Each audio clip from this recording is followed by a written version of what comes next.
Olha só, o tópico agora é reações químicas. Reações químicas nós temos 4 tipos, a gente tem que guardar isso na cabeça. 4 tipos de reações químicas. Primeiro, o que é uma reação química?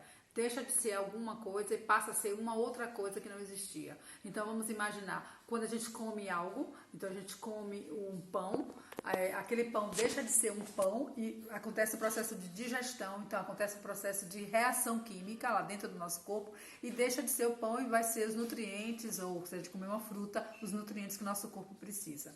Então, olha só, eu tenho 4 tipos de reações químicas, sempre são 4. A primeira delas a gente chama sempre essa aqui, que é de síntese ou adição. É quando você tem, normalmente, uma substância simples A, sempre é isso, sempre. Substância simples A mais uma substância simples B, dando uma substância composta AB.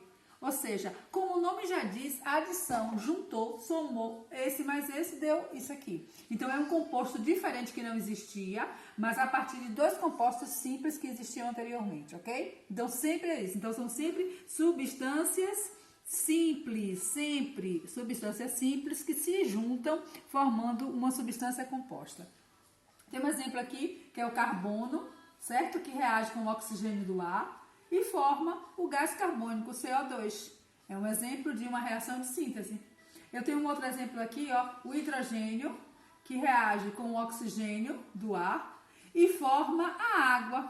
Só que aí, aqui você vê uma situação complicada. Porque se eu aprendi que pela lei de Lavoisier, tudo, a quantidade que tem no reagente, ou seja, antes da seta, tem que ter a mesma quantidade obrigatoriamente depois da seta, ou seja, no produto. Aqui eu tinha um A e um B. Aqui eu tenho um A e um B. Aqui eu tinha um carbono e 2 oxigênios. Aqui eu tenho um carbono e 2 oxigênios. Mas neste caso aqui eu tenho 2 hidrogênios, ok. Mas eu tenho quantos oxigênios aqui? 2. E aqui tem quantos? 1. É aqui que a gente tem que brincar com o balanceamento. O balanceamento é ver tudo que tem antes tem que ter depois. Então, se aqui eu tenho 2, obrigatoriamente eu tenho que ter 2. Como é que eu faço? Então, eu coloco um 2 aqui na frente. Dessa forma, eu fico com 2 oxigênios no produto, 2 oxigênios no reagente. Mas, quantos hidrogênios eu tenho no produto? 4. Porque 2 vezes 2 dá 4. Então, eu tenho que ter quantos hidrogênios aqui? 4. Qual o número que eu coloco aqui na frente para dar 4? 2. Porque 2 vezes 2 dá 4. Então, eu tenho 4 hidrogênios no reagente, 4 hidrogênios no produto. 2 oxigênios no reagente, 2 oxigênios no produto. Essa aqui está uma reação química balanceada. Neste caso aqui, é a formação da amônia. Eu tenho o gás nitrogênio e o gás hidrogênio. Só que formou uma molécula de amônia. Se eu observar aqui, eu tenho 2 moléculas de nitrogênio, mas eu tenho apenas uma, tá vendo aqui? De nitrogênio. Então, se aqui eu tenho 2, eu tenho que colocar o número 2 aqui na frente. Agora eu tenho 2 vezes 1, 2 nitrogênios no produto, 2 nitrogênios no reagente.